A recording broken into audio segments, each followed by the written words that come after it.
Donc voilà, donc on va démarrer une autre séance. Donc j'ai essayé d'attendre à peu près 10 minutes, le temps que vos camarades se connectent. Alors je vais démarrer la séance, donc on reprend le chapitre, les problèmes d'estimation. Alors je rappelle, on est en train d'étudier notre deuxième chapitre. Alors le premier chapitre, donc on veut faire une étude. Alors pour faire une étude, il faut collecter des données. Pour collecter ces données, les données sont relatives à une population. Très souvent, c'est compliqué d'observer toute la population. Ça veut dire faire un recensement. Alors, c'est quoi la solution? C'est faire un sondage, c'est-à-dire observer une partie de la population qu'on appelle échantillon. Mais les résultats qu'on obtient, c'est des résultats qui concernent l'échantillon.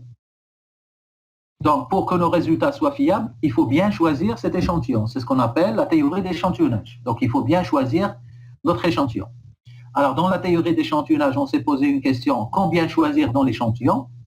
On a répondu à ça, c'était la taille de l'échantillon. Une fois on calcule la taille de l'échantillon, comment choisir cet échantillon?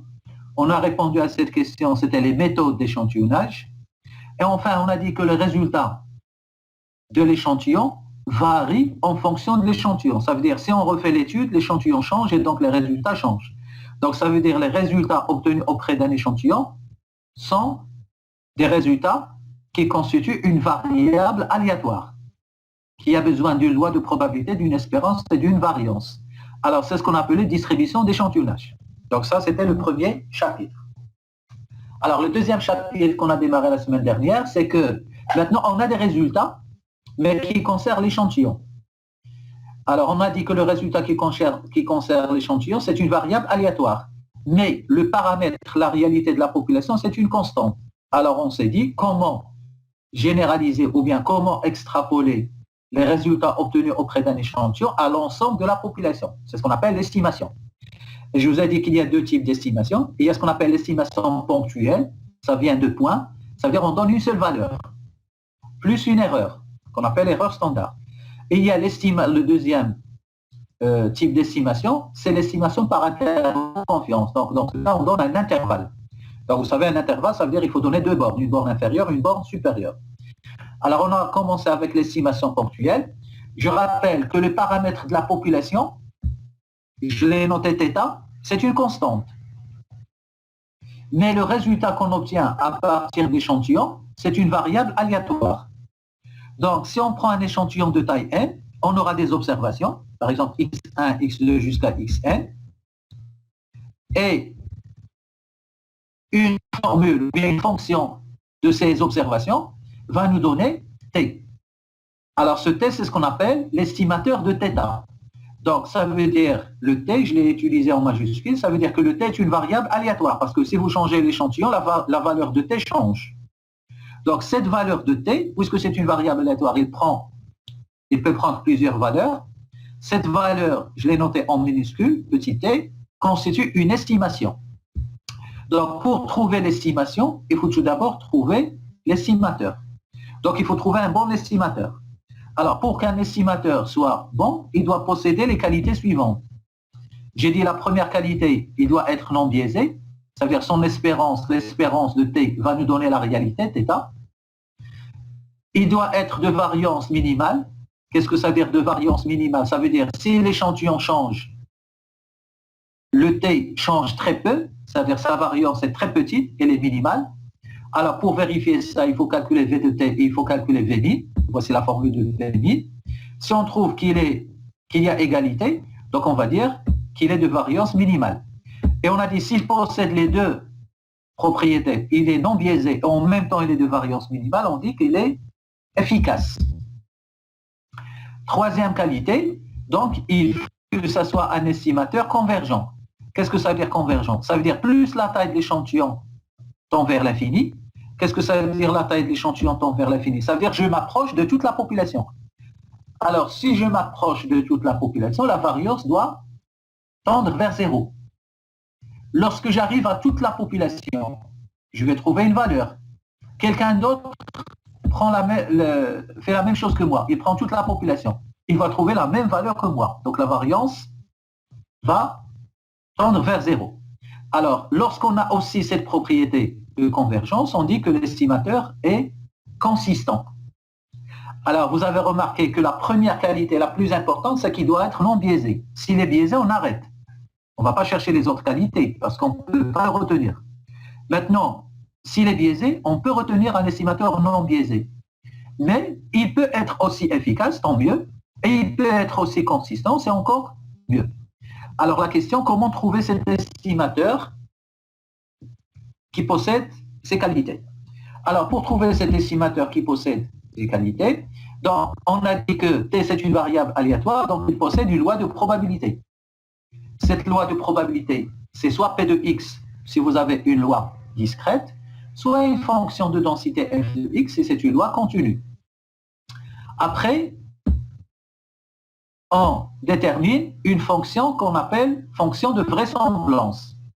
C'est quoi la fonction de vraisemblance? Ça veut dire que vraisemblablement l'échantillon choisi, c'est-à-dire les résultats obtenus, les observations x1 jusqu'à xn, vraisemblablement sont représentatifs de toute la population. Qu'est-ce que ça veut dire vraisemblablement? Ça veut dire la probabilité qu'il soit représentatif de la population doit être maximale. Donc il faut maximiser cette probabilité. Alors cette probabilité c'est soit P, soit F. Je me rappelle, pour le discret c'est P, pour une loi continue c'est F. Alors si vous voulez maximiser cette probabilité, c'est-à-dire cette fonction de vraisemblance, il suffit de la dériver et de rendre sa dérivée égale 0. Alors, cette dérivée, ou bien cette fonction de vraisemblance, f de x1, x2 jusqu'à xn, normalement, produit f de x1 fois f de x2 fois f de xn. Alors, vous savez, dériver un produit, c'est plus compliqué que dériver une somme. Donc, on a cherché à transformer le produit vers une somme. Alors, pour cela, on a utilisé le logarithme.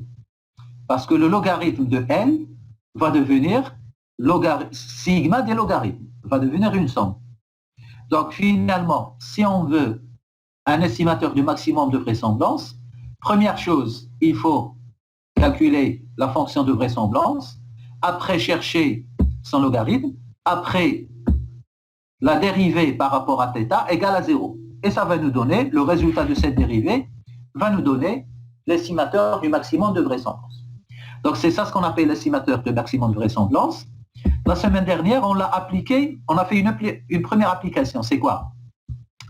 On a essayé d'estimer par la méthode du maximum de vraisemblance la moyenne d'une population qui suit une loi normale. Alors, vous savez que, je vais l'ajouter ici, que la moyenne de la population, alors c'est ce qu'on appelle n. Et vous savez, normalement, c'est une, qu'est-ce qu'on a dit? C'est une constante. Il y a une seule moyenne de toute la population. C'est une constante. Alors moi, lorsque j'ai choisi un échantillon, je ne vais pas obtenir la moyenne de la population. Qu'est-ce que je vais obtenir? Je vais obtenir la moyenne de l'échantillon. Et si vous vous rappelez, cette moyenne de l'échantillon, comment on la note? On la note x bar. C'est ça la moyenne de l'échantillon. Alors, ce x bar, vous connaissez sa formule, c'est sigma xi sur n. Donc ça veut dire que x bar est égal à sigma xi sur n. Mais ce x bar, qu'est-ce qu'on a dit pour ce x bar? Ce x bar, c'est une variable aléatoire. Pourquoi c'est une variable aléatoire? Parce que si l'échantillon change, automatiquement le x bar va changer. Mais la moyenne de la population, rappelez-vous, il y a une seule moyenne de la population. Donc l'échantillon, on a dit, c'est sigma xi sur n. Alors, puisque c'est une loi normale, donc ça veut dire, vous savez très bien que la loi normale dépend de deux paramètres. Lesquels? La moyenne et l'écart type. Alors, je veux estimer la moyenne. Donc, ce que je veux estimer, c'est la moyenne, n. Alors, comment estimer la moyenne par le maximum de vraisemblance? On m'a dit que la population, c'est une loi normale. Alors, vous savez, la loi normale, c'est une loi continue. Donc, il a une fonction de densité, la voici. F de x égale 1 sur l'écart type racine de 2pi, exponentielle moins 1 de demi, x moins m sur l'écart type de tout au carré. Alors ici, on a fait un tout petit changement. Rien ne change. Alors, j'ai introduit l'écart type à l'intérieur de la racine. Alors, si j'introduis l'écart type à l'intérieur de la racine, ça devient l'écart type au carré. Vous remarquez? Après, qu'est-ce que je fais? Au lieu de garder racine carrée, on a mis puissance 1,5, parce que la racine carrée, c'est une puissance 1,5. Après, on a cherché la fonction de vraisemblance. C'est f de x1, x2 jusqu'à xn, c'est-à-dire f de x1 fois f de x2 fois. Alors, on a remplacé. La voici. Après, on remarque qu'il y a 1 sur l'écart type racine de 2pi qui se répète. Donc, on a mis 1 sur l'écart type racine de 2pi à la puissance n, c'est une constante, fois l'exponentielle d'une somme. L'exponentielle de a fois exponentielle de b, c'est exponentielle de a plus b. Après, on a introduit le logarithme.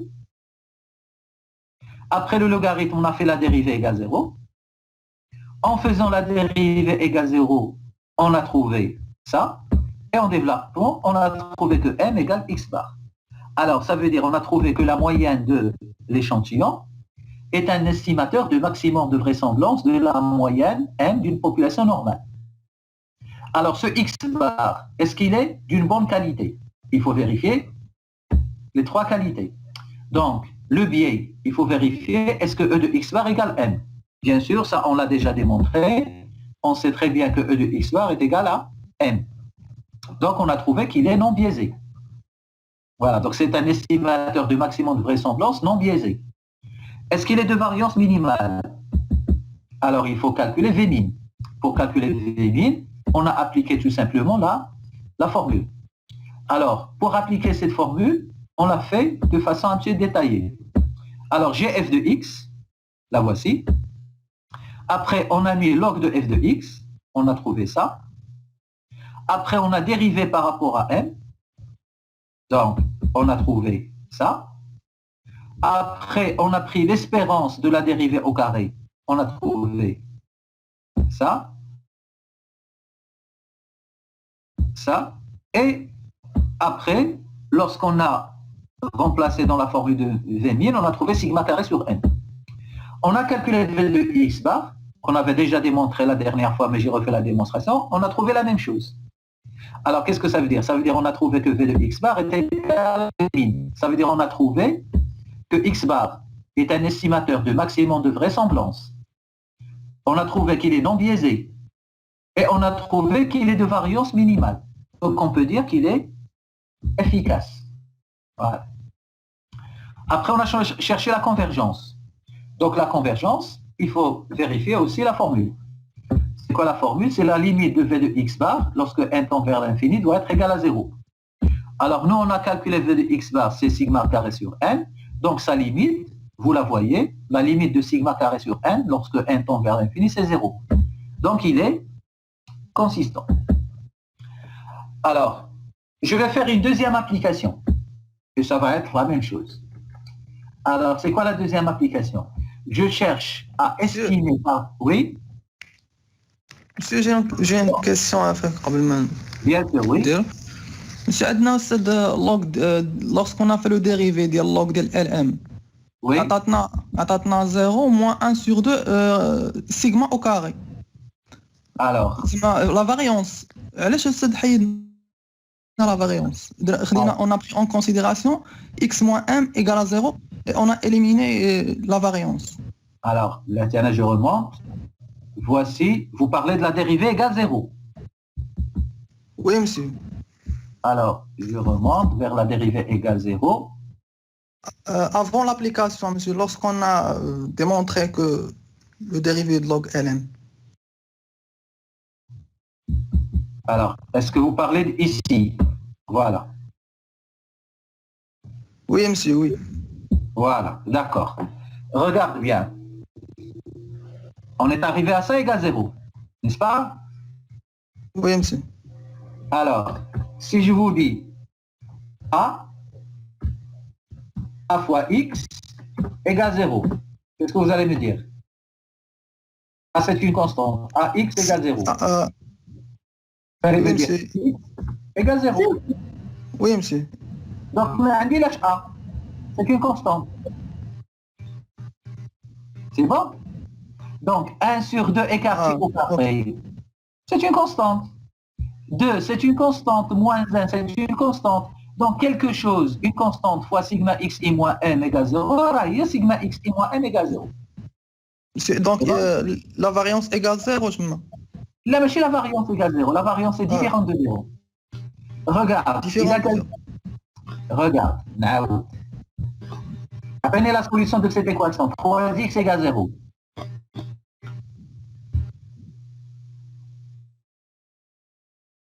La solution de 3x égale 0. Apprenez la solution. Donc, monsieur, x égale 0 sur 3. Oui, il y a 0. Il y a 0. C'est bon? Oui. Donc, je vais dire que x égale 0. Mais je vais dire que 3 égale 0. Là, la 3, elle est différente de 0. Oui, monsieur. Donc, ça, je comprends. D'accord. Donc, parfois, c'est vrai, parfois, il y a des choses très simples. C'est juste quelque chose. Il y a le primaire. Parfois, on ne voit pas la chose. Alors maintenant, je vais faire un autre exemple, une autre application, mais ça va être exactement la même chose. Je vais répéter la même chose. Alors, qu'est-ce qu'on a dit? Je cherche à estimer la variance. Moi, je sais que la variance de la population, on la note sigma carré. Et je sais qu'elle est constante. Mais je veux l'estimer. Je sais que si je prends un échantillon, la variance de l'échantillon, c'est ce qu'on note V de x égale sigma x i moins x bar au carré. Mais je sais que cette variance, elle est variable. Vous savez très bien pourquoi elle est variable. Parce qu'elle dépend de l'échantillon. Si l'échantillon change, donc, elle va changer. C'est une variable aléatoire. On m'a dit que c'est une loi normale. Je cherche la loi normale. Donc, la loi normale, je sais, voici sa fonction de densité. J'ai rien fait. J'ai pris la même fonction. Bon? Parce qu'on m'a dit toujours la loi normale. Donc, j'ai pris la même fonction. C'est-à-dire, ce que j'ai fait tout à l'heure, voilà, j'ai introduit sigma carré à l'intérieur de la racine. C'est comme tout à l'heure. Et au lieu de garder racine, j'ai mis 1/2. Nous, qu'est-ce qu'on cherche à estimer? On cherche à estimer, attention, sigma carré, de la variance. Alors, dans ce cas, la première chose à faire, qu'est-ce qu'on a dit? C'est la fonction de vraisemblance. La voici. Alors, regardez, je n'ai pas écrit L. J'ai écrit L de sigma carré parce que mon objectif maintenant, c'est estimer sigma carré, la variance. Alors, j'ai remplacé f de x1 par la fonction, etc. Exactement comme tout à l'heure. Comme tout à l'heure, il n'y a aucun problème. Voici. Alors, à partir de ce passage, donc je reprends depuis le début. Alors ici, le 1 sur l'écart type racine de 2pi fois 1 sur l'écart type racine de 2pi fois 1 sur l'écart type racine de 2pi, ce n'est rien que 1 sur l'écart type racine de 2pi à la puissance n, parce que c'est une constante, fois exponentielle, fois exponentielle, fois exponentielle, c'est exponentielle de la somme. La seule chose que j'ai faite, c'est que moins 1/2, je l'ai mis à l'extérieur de sigma. J'ai factorisé par moins 1/2. Voici ce passage. Alors, regardez le passage suivant. Qu'est-ce que j'ai fait? Alors, vous remarquez que ici, voilà, je vais changer. Je l'ai fait en haut, mais je ne l'ai pas fait ici. Regardez bien. Je vais faire ça. Ça veut dire, au lieu de mettre écart type racine de 2pi, je peux mettre l'écart type à l'intérieur. Qu'est-ce qu'on a dit? Ça devient un carré. Et au lieu de garder racine, j'ai mis puissance 1/2. Voilà, c'est exactement ça. Alors maintenant, il faut passer au logarithme. Alors, le logarithme de ça, je commence. Logarithme de fois d'un produit, c'est le logarithme de la somme. Alors, le logarithme du premier terme, ici. Logarithme de a à la puissance n. C'est n log de a. Donc, le n devient n. En bas. Logarithme de 1 sur x. C'est moins logarithme de x. Vous avez compris d'où vient maintenant le moins. Le moins et le moins n. Qu'est-ce qu'il reste à dériver? Il reste à dériver sigma carré de pi à la puissance 1 sur 2. Logarithme de sigma carré de pi à la puissance 1 sur 2. C'est quoi logarithme de a à la puissance n? c'est 1 logarithme de A. Donc 1 demi, il va descendre. Donc ça devient 1 demi. Log, qu'est-ce qu'il me reste? Sigma carré fois 2pi. La voici. 2pi fois sigma carré. Regardez très très bien le passage. S'il y a un problème, je le reprends. Alors fois logarithme. Donc ça devient plus. Plus quoi? Plus logarithme de E. Alors, log de E, c'est 1. Donc ça veut dire, il me reste ici, il me reste ça, moins 1 demi sigma. La voici. Et voilà, j'ai trouvé le logarithme. C'est bon? Alors, une petite remarque. Ce logarithme, je vais le dériver par rapport à quoi? Attention, je vais le dériver par rapport à sigma carré. Alors, pour le dériver par rapport à sigma carré, je dois partout avoir sigma carré. Je ne dois pas avoir l'écart type. Ici, pas de problème, j'ai sigma carré. Le voici. Mais attention, ici, je n'ai pas sigma carré. J'ai l'écart type. Alors, qu'est-ce que je peux faire? J'ai fait sortir l'écart type au carré à l'extérieur. Je l'ai mis avec le 2. Est-ce que vous avez compris? Parce que l'écart type, c'est une constante. On a factorisé. Alors, regardez bien. Donc, on est arrivé à cette égalité. C'est bon, pas de problème, pas de question jusqu'à maintenant? Avant de dériver. Alors, maintenant, j'ai trouvé le logarithme. Donc, qu'est-ce que je dois faire? Je dois dériver par rapport, mais attention, je dois dériver par rapport à sigma carré. Alors, lorsque vous faites la dérivée par rapport à x en mathématiques, alors ici, c'est quoi mon x? Mon x, là, ouais, sigma carré, et pas uniquement sigma. Alors, je dérive. Le premier terme, regardez, le premier terme, c'est celui-là. C'est le premier terme. Alors, une constante, moins 1 sur 2. Donc, la constante, moins 1 sur 2, donc il va rester moins 1 sur 2. C'est quoi la dérivée d'une fonction? Si vous vous rappelez, je vais la mettre ici. Donc, f prime. Vous connaissez la règle. Log de f, la dérivée de log de f. Vous pouvez me dire c'est quoi la dérivée de log de f? C'est f' fois f. Là, c'est f' fois f. Quelqu'un d'autre? C'est f' sur f, attention. Fois f. Ça, c'est des propriétés mathématiques. C'est f' fois f. Alors, maintenant, si je vous dis quelle est la dérivée, regardez bien. Log, qu'est-ce que j'ai moi? J'ai, voilà, et ça.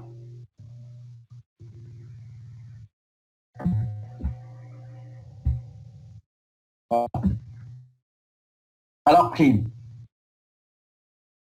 Alors, donnez-moi la dérivée.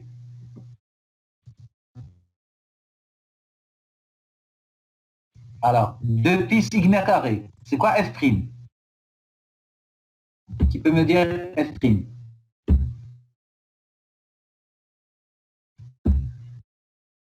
Donc, je vous ai donné la règle. Donc, qu'est-ce qu'on a dit?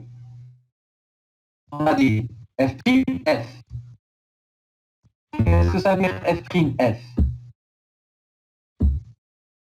Alors, en haut, je vais prendre 2pi sigma carré. La voici.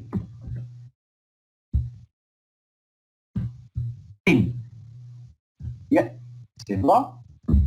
Sur quoi? Sur f. Voilà. Alors, ça fait combien? 2pi sigma carré prime. C'est combien? Donc ici, rien ne change. Alors en haut, quelle est la dérivée de... Oui? 2pi. C'est 2pi. 2pi, exactement.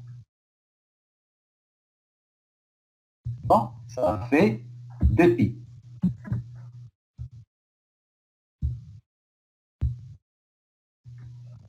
Alors, pourquoi 2pi? Parce que je dérive, attention, je dérive par rapport à sigma carré. Ça veut dire sigma carré, imaginez la bhel mon x. C'est comme si, c'est ça mon x.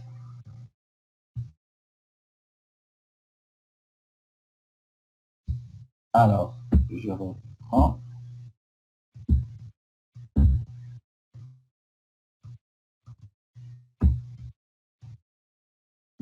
Donc c'est bon? Donc ça fait 2pi sur 2pi sigma carré. Donc ça fait combien? Je simplifie. Donc ça fait 1 sur sigma carré. Tout simplement. Donc ça fait 1 sur sigma carré.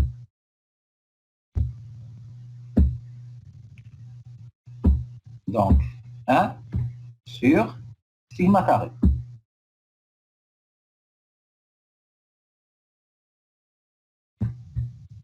Voilà. Alors je reviens à ma dérivée. Regardez bien. Donc, c'est quoi le dérivé de ce premier terme?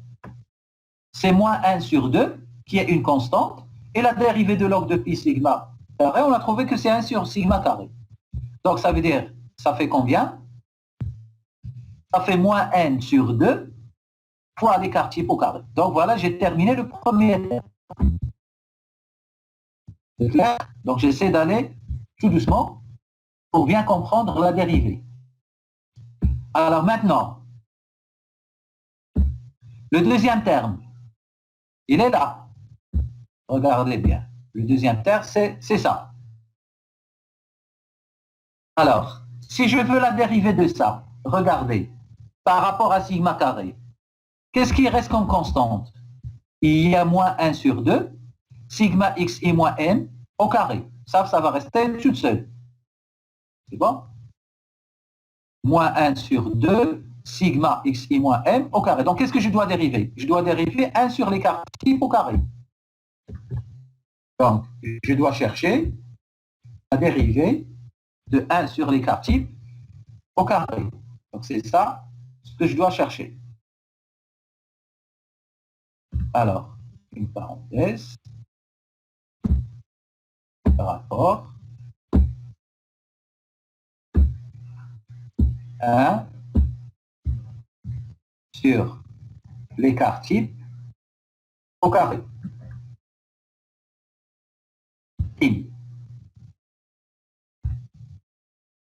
Voilà. Ah, qui peut me dire à quoi est égal cette dérivée? C'est moins 1 sur l'écart type au carré. Sur l'écart type Exactement. à puissance 4. Voilà. Rappelez-vous, la dérivée, je vais l'écrire encore une fois. Rappelez les maths. Alors, mathématiques, la dérivée de 1 sur x, donc ça c'est des rappels mathématiques. La dérivée de 1 sur x, donc prime, est égal à moins 1 sur x carré. Voilà. Est égal à moins 1 sur x carré.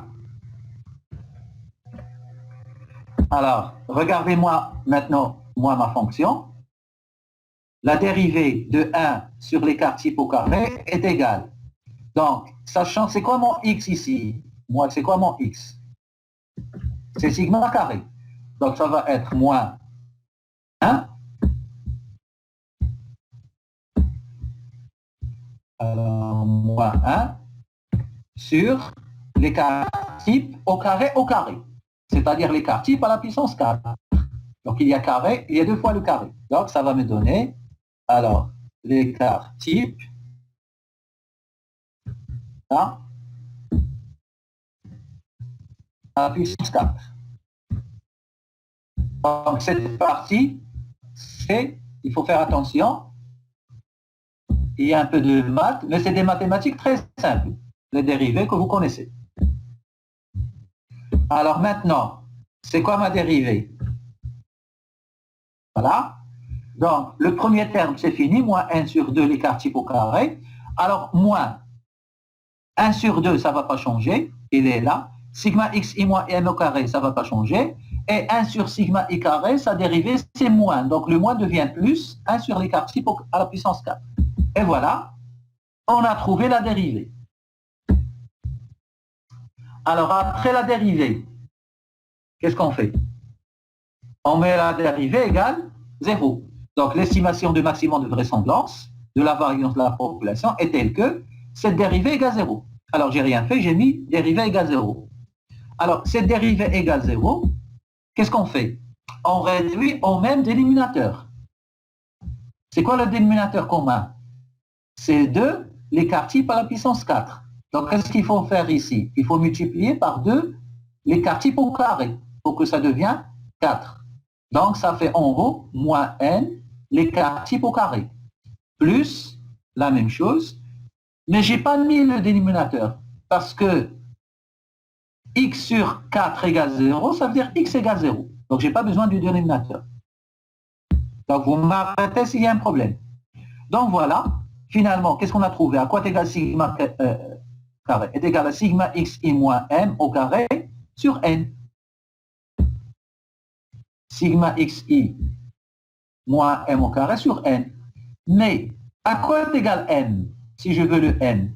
On a déjà vu dans l'application, la première application, que la moyenne d'une population normale, elle peut être estimée par x bar. Donc, j'ai remplacé n par x bar.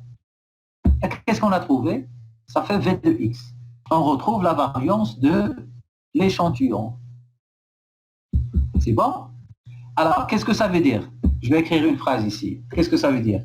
Ça veut dire que la variance de l'échantillon, c'est pas la variance de l'échantillon, c'est v de x. Et un estimateur de maximum de vraisemblance de la variance de la population.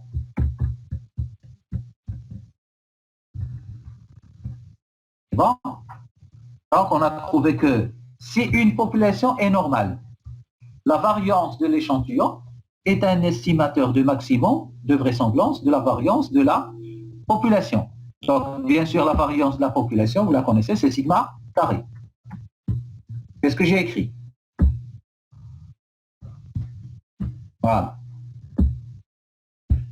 Donc, sigma carré chapeau, c'est-à-dire, je peux estimer la variance de la population par la variance de l'échantillon.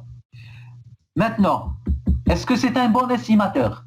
Première chose à faire, il faut vérifier les qualités. Alors, c'est quoi la première qualité qu'il faut vérifier? C'est, appelez, c'est l'absence de biais. Il est biaisé ou pas? Voilà, l'absence de biais.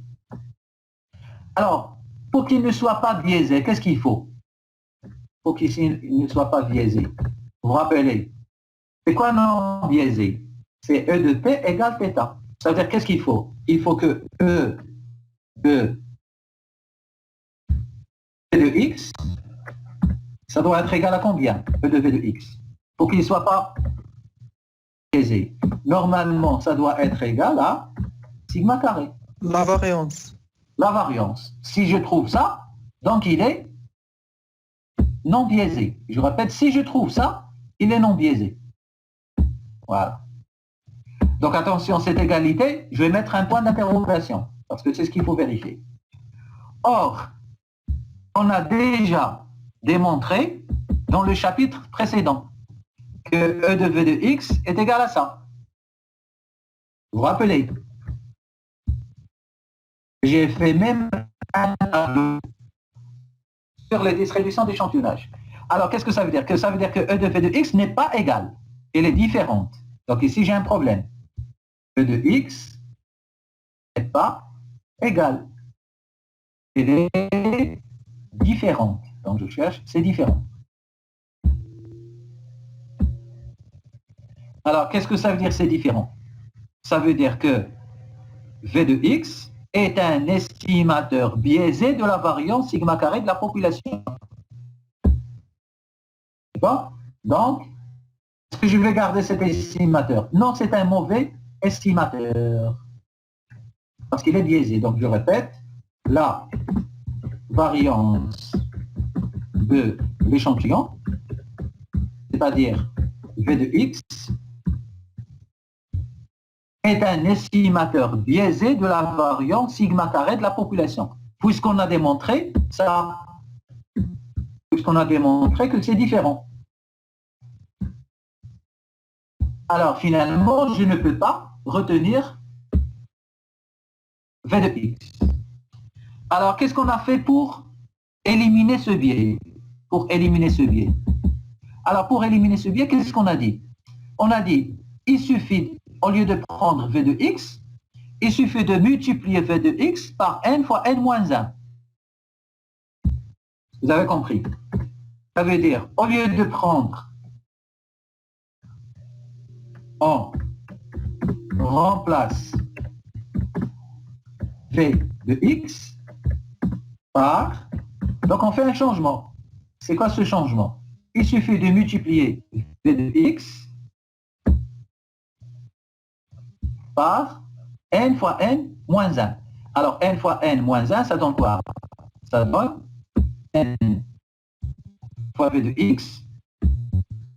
Donc N fois V de X sur N moins 1. Alors si je fais ça, est-ce que cet estimateur est biaisé? Je vérifie. Est-ce qu'il est biaisé? Alors, pour vérifier est-ce qu'il est biaisé, je calcule sa variance. La voici. Pardon, je calcule son espérance. Alors, c'est quoi l'espérance? Donc, j'ai considéré que sigma carré peut être estimé par n fois v de x sur n moins 1. Alors, l'espérance de n sur n moins 1 fois v de x est égale, donc ici, juste pour être cohérent, je vais garder toujours v en majuscule. Alors, c'est quoi l'espérance de n sur n moins 1 fois v de x? C'est n sur n moins 1 fois l'espérance de v de x. C'est n sur n moins 1, et je remplace l'espérance de v de x par sa valeur n moins 1 sur n fois sigma carré. Donc, ça se simplifie, et on arrive à sigma carré. Donc, ça veut dire que sigma carré, elle peut être estimée par n fois v de x sur n moins 1. Alors, pourquoi ici j'ai écrit sigma x i moins x bar au carré sur n moins 1? Regardez un petit peu ici, en haut. À quoi est égal v de x? Égale sigma x i moins x bar au carré sur n. Donc, à quoi est égal n fois v de x? N fois v de x, c'est sigma x i moins x bar au carré. C'est la raison pour laquelle je l'ai mis ici. Voilà. Alors, finalement, qu'est-ce que j'ai trouvé? J'ai trouvé que ils se ressemblent un petit peu. Juste le premier, on divise par n, le deuxième, on divise par n moins 1. Alors, c'est la raison pour laquelle on l'appelle quasi-variance. C'est presque une variance. C'est bon? Alors, pour la notation, parfois, on la note sigma carré n moins 1. Donc, je récapitule. Je peux dire v de x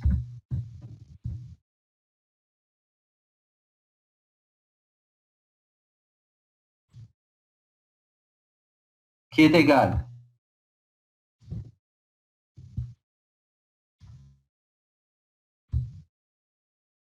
alors je vais prendre ça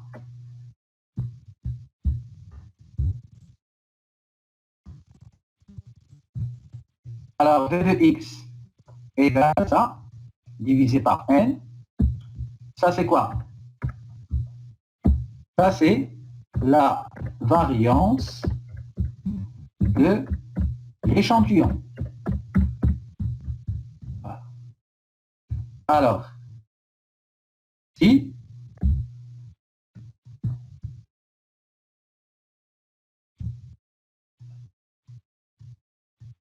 je prends, alors, je prends ça.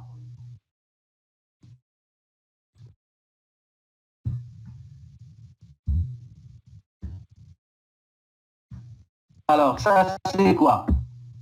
C'est la quasi-variance. C'est quoi la quasi-variance?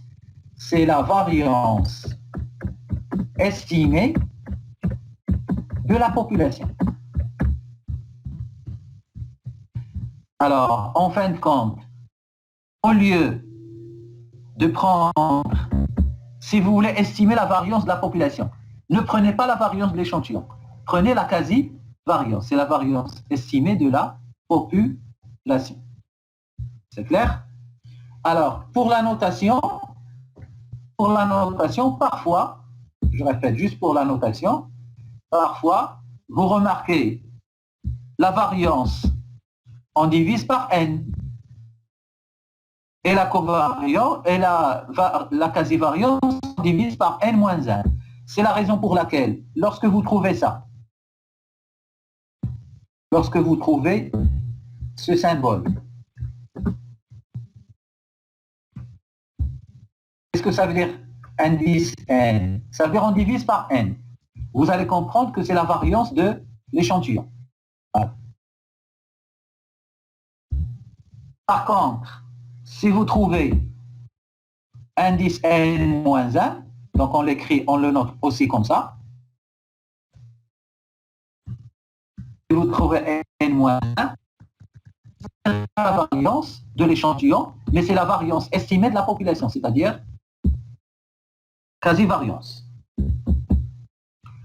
Et voilà pour l'estimation ponctuelle de la variance. Alors, vous savez l'erreur standard, c'est quoi l'erreur standard? L'erreur standard, c'est l'écart type de l'estimateur. Alors, l'écart type de l'estimateur, c'est la racine carrée de la variance. Et la racine carrée de la variance, vous la connaissez, on l'a démontré le chapitre précédent, c'est sigma carré racine de 2 sur n-1, parce qu'il faut faire la racine carrée pour avoir l'écart type. L'erreur standard, c'est l'écart type. Donc voilà pour cette deuxième application. Alors, vous remarquez, je ne vais pas aller vers l'autre qualité. Pourquoi? Parce que l'estimateur, il est biaisé, on n'a pas retenu V de X. On l'a changé. Donc, la deuxième application, c'est quoi l'estimateur du maximum de vraisemblance de la variance d'une population qui suit une loi normale?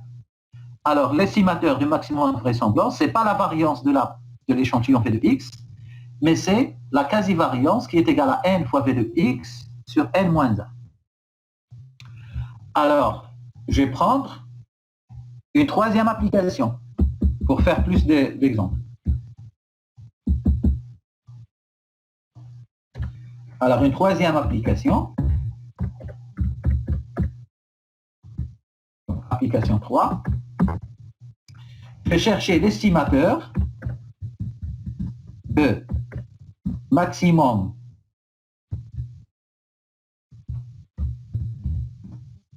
de vraisemblance une proportion. Voilà, je vais prendre cette fois-ci la proportion.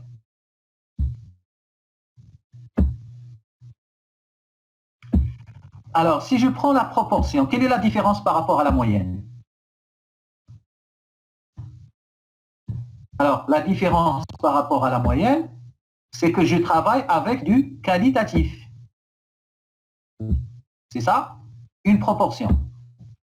Donc maintenant, je travaille avec une variable, mais attention, qualitative.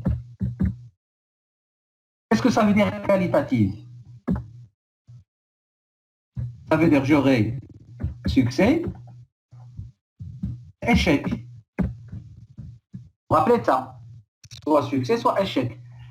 Je vous dis, est-ce que vous êtes d'accord? Vous allez répondre oui ou non. Succès et échec. Alors, vous vous rappelez de succès-échec. On utilise quelle loi? Ah, binomial. Alors, la loi binomiale, si vous vous rappelez, elle dépend de quel paramètre? N et P. Ça, vous l'avez étudié, mais je l'ai rappelé dans le cours de rappel sur les probabilités. Alors, lorsqu'on dit une loi binomiale, X ou une loi binomiale, c'est une loi discrète ou bien continue? C'est une loi discrète. Donc, j'aurais besoin de quoi? Donc, c'est pas X. X suit une loi binomiale. Donc, ça veut dire que j'aurai P de X. Je n'aurai pas F de X. Si vous vous rappelez,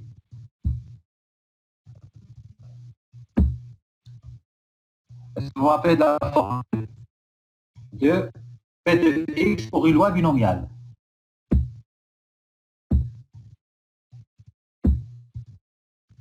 C'est une combinaison, c'est X parmi N. Alors, fois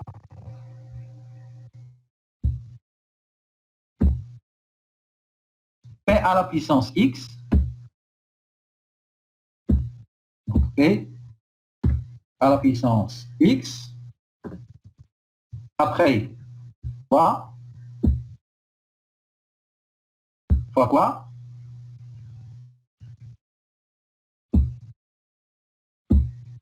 Q à la puissance N moins X. Et c'est quoi Q? C'est 1 moins P à la puissance N moins X. Et voilà. C'est ça une loi binomiale. Alors moi, qu'est-ce que je cherche? Je cherche P. C'est quoi P? Proportion de la population. Comment on la note? On la note P. Et vous vous rappelez, c'est une constante. Ça, on l'a fait. Maintenant, la proportion de l'échantillon, comment on l'appelle? Comment on l'appelle? On ne dit pas proportion de l'échantillon, on l'appelle fréquence. Quelle est sa formule? Je répète, c'est le chapitre 1. X sur N. On a notre bond exactement, qui est égal à X sur N. Voilà. X sur N.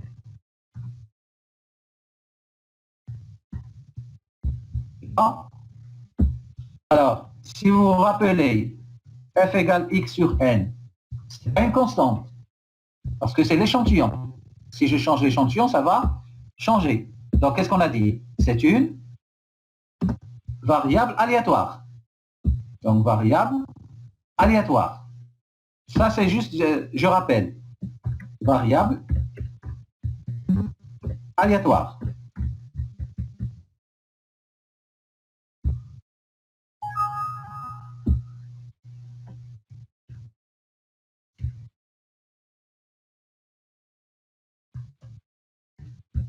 Variable aléatoire. Alors, puisque c'est une variable aléatoire, j'espère que vous vous rappelez, à quoi est égal E de F? L'espérance de F. Alors, je rappelle, puisque c'est une binomiale, si vous vous rappelez de la binomiale, à quoi est égal E de X pour une binomiale? Égal à N fois P. À quoi est égal V de X pour une binomiale? N fois P fois Q. Exactement, N fois P fois Q. Et c'est quoi Q? 1 moins P. C'est 1 moins P. Exactement. Alors, je ne vais pas écrire Q, je vais écrire N fois P fois 1 moins P. Alors, je rappelle toujours. À quoi est égal E de F? Égal à P. On a trouvé que c'est égal à P. On peut refaire la démonstration, c'est facile. À quoi est égal V de F? Égal à Q sur N. Sur N. PQ sur N, exactement. Je ne fais que rappeler ça. C'est égal à PQ sur N. Alors, PQ, vous avez compris, au lieu de mettre PQ, je vais mettre P fois 1 moins P. PQ sur N.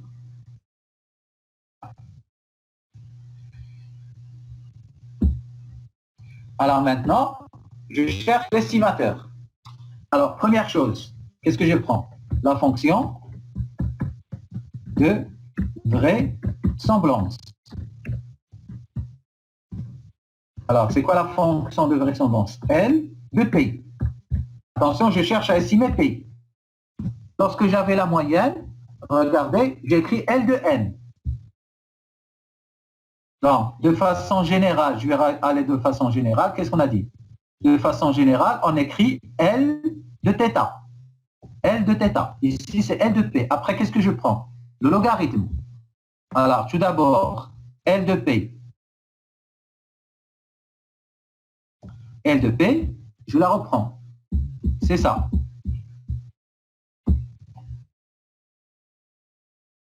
Alors, vous savez, L de P, c'est pas une fonction de c'est pas une fonction de densité.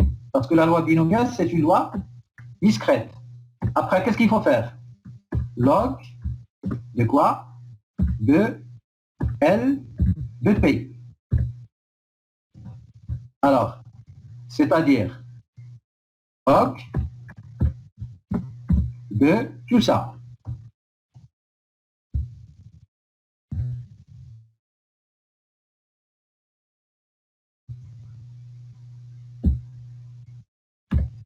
Alors, qui peut me donner le log ici? Ça va être quoi?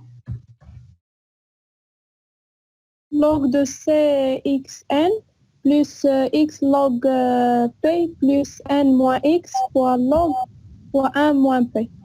D'accord. Log de Cxn. Alors, fois, ça devient plus. Mais attention, log de P à la puissance x. X log P. Exactement. X log P. Alors, qu'est-ce qui reste? Alors, vous avez fois. Ça devient... Alors, je reprends ici. X log P. Alors, fois, ça devient plus. Alors, plus quoi? N moins x log 1 moins P. Exactement. N moins x log de 1 moins P. Parfait. Je n'ai rien fait, j'ai introduit le log. Alors, l'étape suivante, on passe à quoi? Dérivée. La dérivée, c'est-à-dire, comme ce que j'ai fait tout à l'heure, je passe à cette dérivée. Voilà. Alors, lorsque je passe à la dérivée de log de L, bien sûr maintenant c'est L de P, que je dois dériver par rapport à quoi? Par rapport à P. Exactement, donc je dois dériver par rapport à P. Donc c'est exactement comme tout à l'heure. Allez-y, on va faire la dérivée par rapport à T. Alors, la dérivée par rapport à T. Alors, je dérive le premier terme.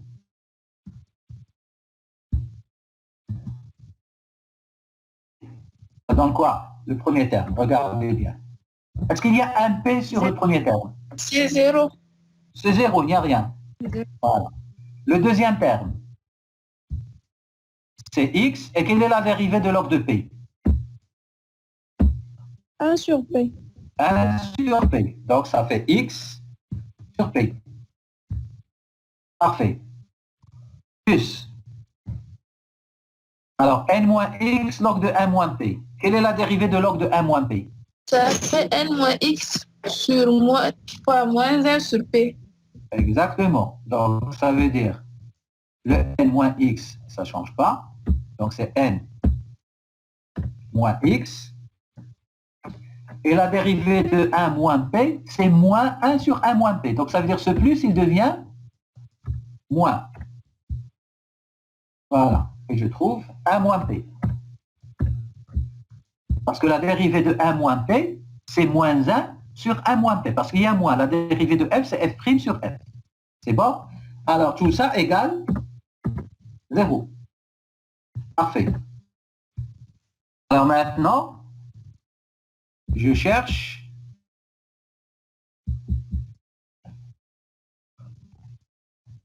qu'est-ce que je vais faire? Je vais réduire au même dénominateur. Alors, si je réduis au même dénominateur, qu'est-ce que je dois écrire? C'est quoi le dénominateur commun? C'est P fois M moins P. Exactement. C'est P fois 1 moins P. Donc P fois 1 moins P. Alors en haut, X Fois 1 moins P, X, exactement, fois 1 moins P. moins P fois N moins X. Moins P, exactement, fois N moins X. Parfait. Alors tout ça égale 0.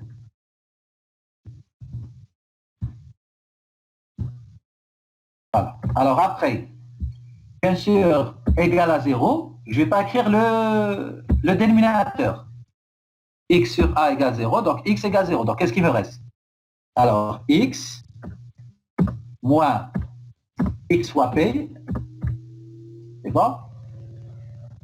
Moins N fois P, vous voyez, je développe. Moins, ça devient plus X fois P. Tout ça égale 0. Alors, ça me donne quoi?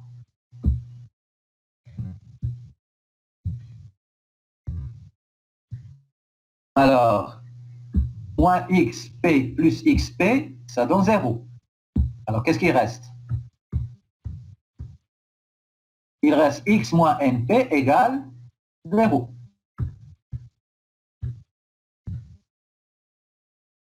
Alors, donc à quoi t'égale P?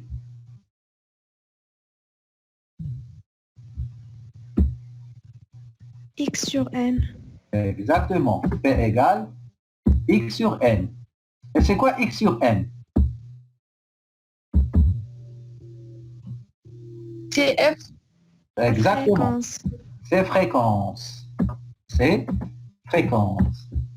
Donc finalement, le résultat final, qu'est-ce que j'ai trouvé?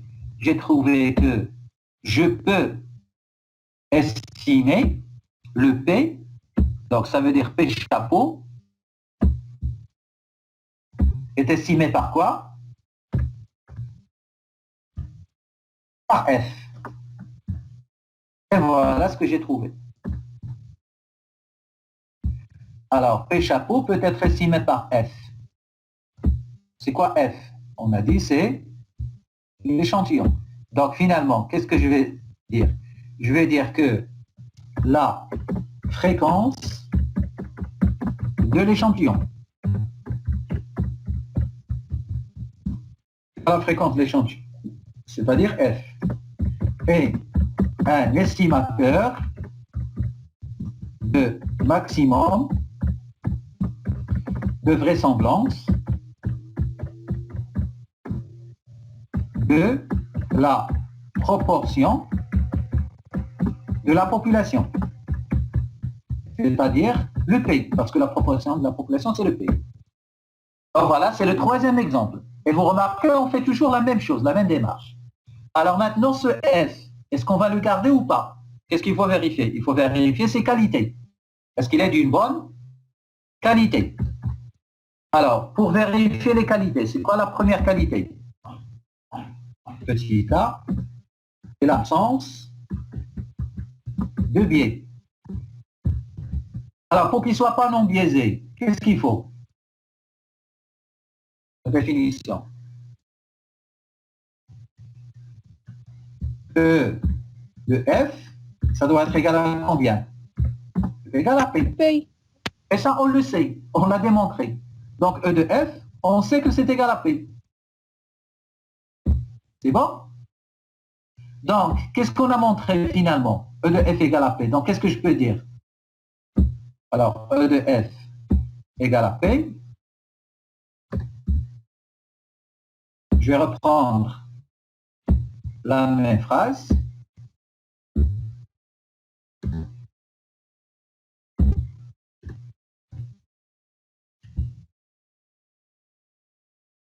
Alors, qu'est-ce que je vais ajouter dans cette phrase? Alors, la fréquence d'échantillon F est un estimateur de maximum de vraisemblance non biaisé.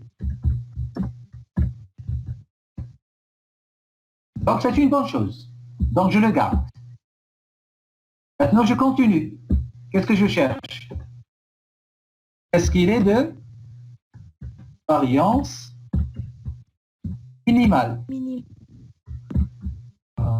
Donc, je dois vérifier ça. Alors, pour vérifier est-ce qu'il est de variance minimale, je dois chercher V de F. V de F. J'ai déjà trouvé. Bon. C'est quoi V de F? C'est, je vais juste la copier. V de F, c'est P fois 1 moins P sur N. Ça, c'est ce qu'on a trouvé. Alors, V de F, c'est ça. Alors, qu'est-ce qu'il faut chercher aussi? Il faut chercher V min. Alors, je vous rappelle la formule de V min. Je vais la prendre, elle est un petit peu en haut.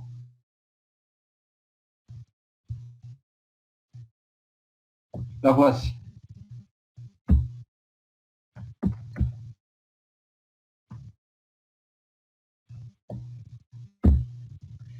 Voici V min. Alors, qu'est-ce que je vais changer dans V min? C'est au lieu d'écrire F de X, qu'est-ce que je vais écrire? P de X. Parce que c'est une loi discrète. C'est bon? Au lieu d'écrire θ, qu'est-ce que je vais écrire? Je vais écrire P. La dérivée par rapport à P. Alors, je commence. Alors, j'aurai besoin de quoi? De P de X que j'ai. Voilà. Il n'y aura pas de changement. J'aurai besoin de P de X. La voici, P de X.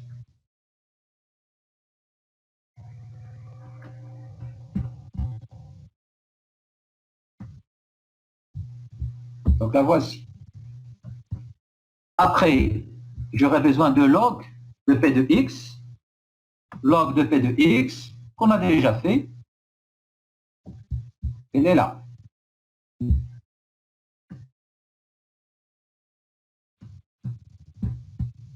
Donc, vous m'avez dicté vous-même ça. Donc ça, c'est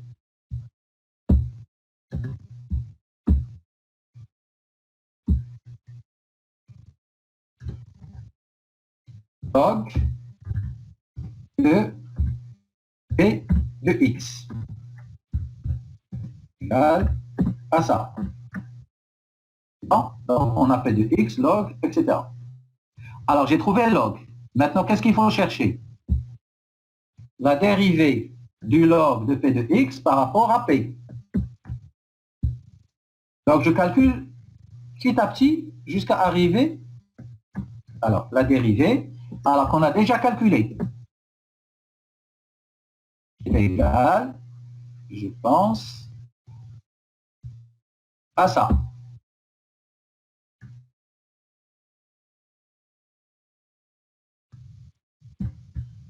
On n'a rien fait, on n'a fait que dériver. Alors, qui est égal à ça. Alors, cette dérivée,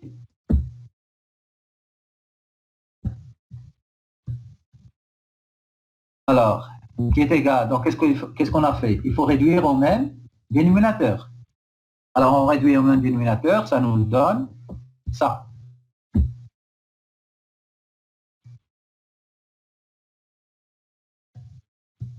Attention, ça n'a rien à voir avec égal 0. Maintenant, c'est pas égal 0. Donc, ça donne ça.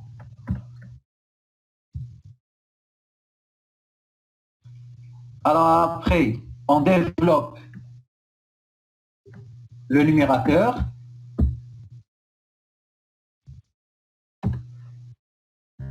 Alors, qu'est-ce que ça donne? Si je développe le numérateur, alors on a dit ça fait x Moins NP. moins np. Bon, il y a moins xp plus xp, ça passe et ça donne 0. Donc ça fait, et en bas c'est p fois 1 moins p. Voilà. Voilà, j'ai trouvé la dérivée de logarithme. Alors, qu'est-ce que je dois chercher maintenant? Je dois chercher l'espérance. Ça. L'espérance du carré. Alors, ça veut dire, je dois chercher cette espérance.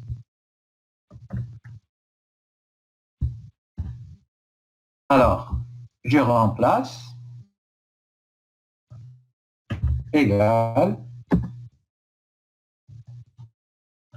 l'espérance de... Et je remplace la dérivée par ça.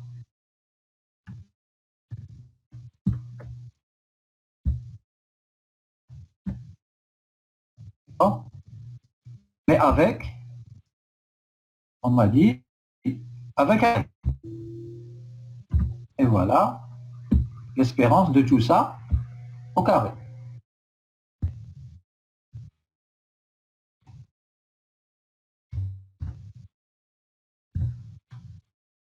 Voilà. Alors, si je fais ça, qu'est-ce que je peux faire sortir à l'extérieur? Ce qui est constant, je le fais sortir. Ce qui est à l'intérieur de l'espérance, qui peut sortir, c'est quoi?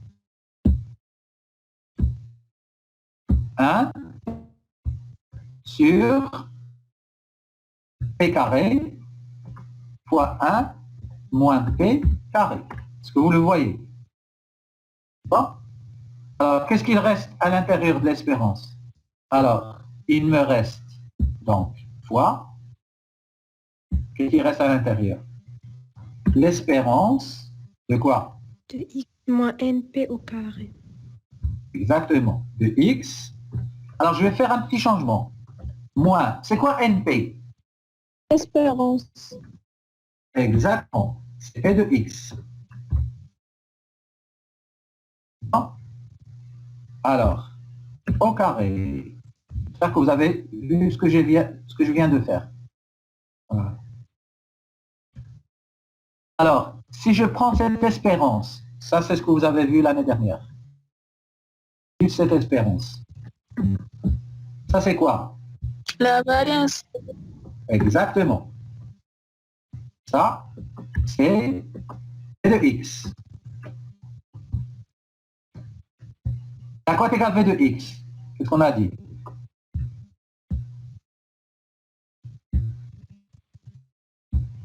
C'est quoi V de x? C'est P, U, c'est-à-dire 1 moins P sur N. On est d'accord? Voilà. Alors maintenant, je reviens à cette dérivée. J'arrive à la fin, pratiquement.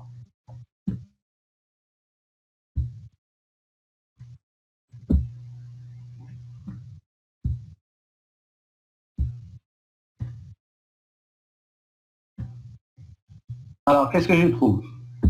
Alors, je trouve, donc on a dit 1 sur p carré 1 moins p au carré fois quoi?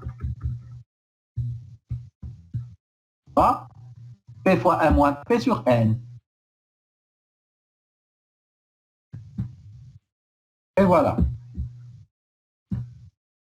Alors, ça fait combien? Tout ça? 1 sur N fois P fois 1 moins P. Alors, bien sûr, donc on simplifie par, donc, ça fait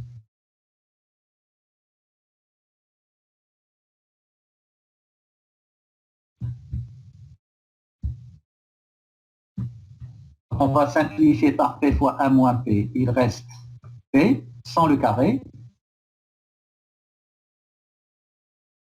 Donc P fois 1 moins P fois N.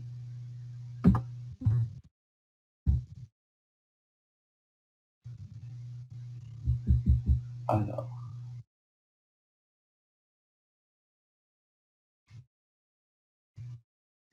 c'est bon jusqu'à maintenant?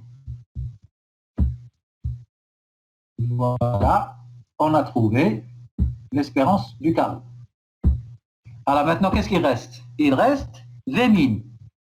La voici.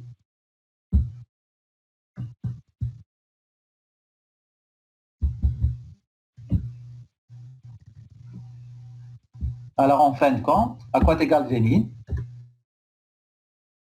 Alors, est égal, regardez bien. Alors 1, en haut c'est 1, on reste 1. En bas, c'est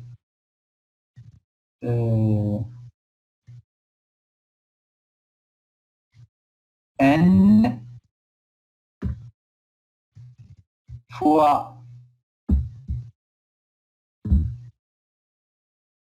alors fois quoi?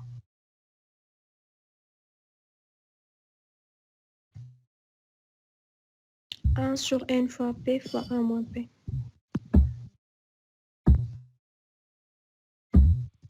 1 sur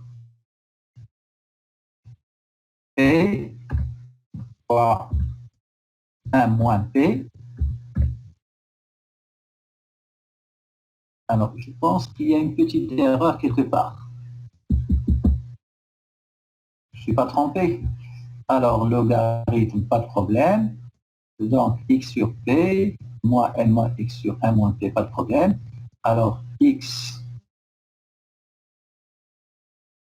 moins c'est x moins xp moins np, donc pas de problème sur P fois 1 moins P. Alors, je pense qu'il n'y a pas de problème jusqu'à maintenant. Alors, l'espérance de la dérive au carré, c'est x moins np du tout au carré.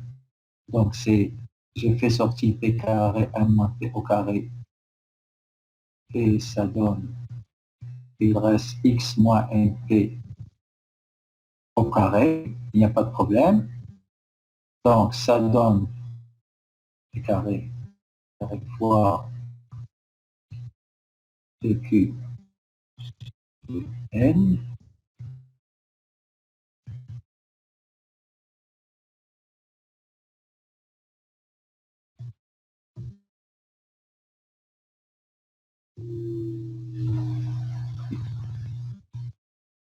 N fois 1 sur 1 moins p n.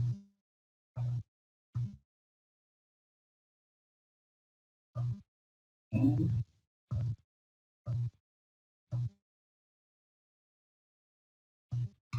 Alors ici, il y a une erreur. Voilà, voici l'erreur. Regardez bien. Personne n'a fait attention. C'est quoi V de x? C'est N, P, Q. On est d'accord? C'est pas PQ sur N. PQ sur N, c'est V de F. Nous, on est ici. C'est bon, vous suivez? Donc, je corrige. Alors, qu'est-ce qu'il reste? N, P, 1 moins P. Alors, ça fait combien? N sur P fois 1 moins P. Bon. Et donc, ici, ça fait ça. Voilà. Donc, au final, à quoi est égal V min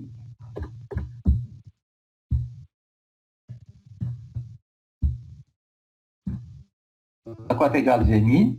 Alors, si je fais ça, ça me fait quoi? Ça me fait P facteur de 1 moins P. Et en bas, ça me fait quoi? N au carré. N au carré, exactement. N au carré. Voilà. Alors, c'est quoi V de F?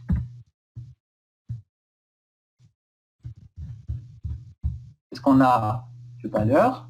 V de F. La voici. Alors, est-ce que c'est égal? V de F égale V min.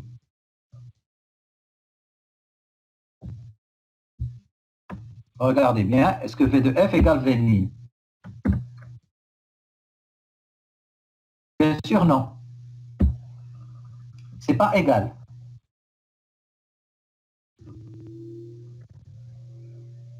Donc, qu'est-ce que j'ai trouvé? Alors, j'ai trouvé que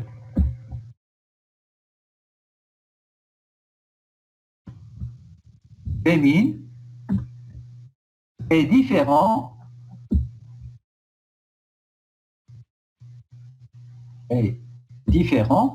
de V de F. Donc, il est différent.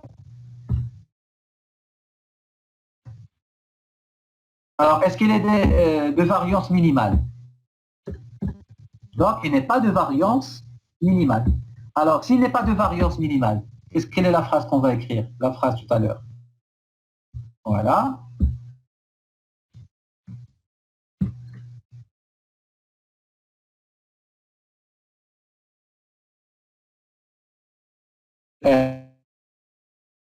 On a trouvé que c'est un estimateur de maximum. Mais pas efficace. C'est clair? Mais pas efficace. Pour qu'il soit efficace, il faut que la variance soit minimale. Alors, quoi? C'est la convergence. La convergence. Alors, quand est-ce que c'est convergent? La convergence. Je reviens vers le cours. Lorsque la limite de n envers l'infini est égale à 0. Exactement. De quoi? De la variance. Voilà. Oui. Donc c'est ça, la convergence. Je prends. Alors ici, la limite lorsque n tend vers l'infini de f. P de f. Est-ce que c'est égal à 0? Bien sûr, oui. Je vais reprendre ça. C'est la limite lorsque n tend vers l'infini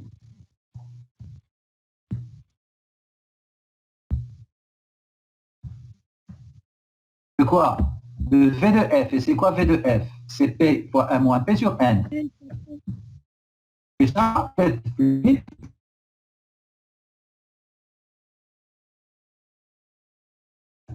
parce que le n c'est au dénominateur.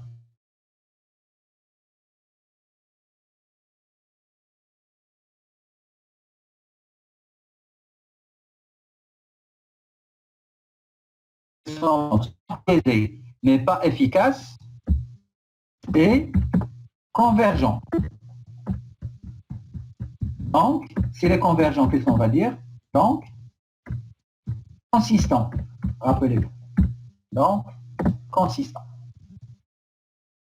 Donc voilà, on a trouvé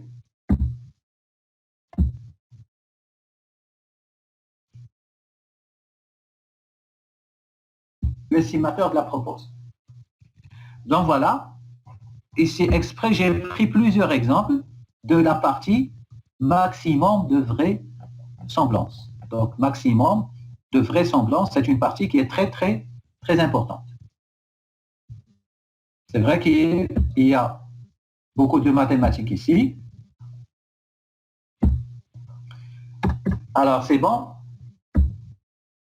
Alors la deuxième partie, je vous ai dit que l'estimation, on peut avoir soit une estimation ponctuelle, soit une estimation par intervalle de confiance.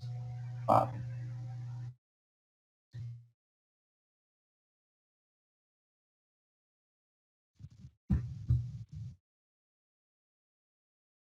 Alors, le deuxième point,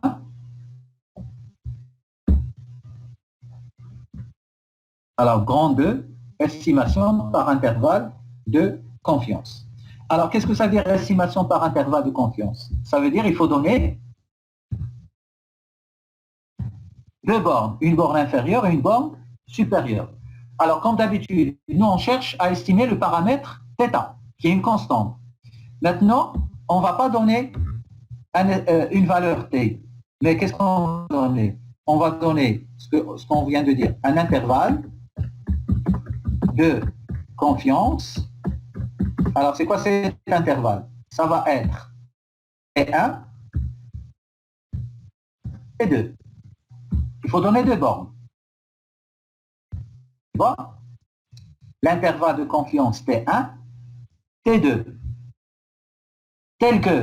Tel que quoi? Alors, je vais aller dans l'intervalle de confiance. Donc, tout ce que je viens de faire ici, il est sur le polycope. Alors, les limites T1 et T2 sont telles que, voilà.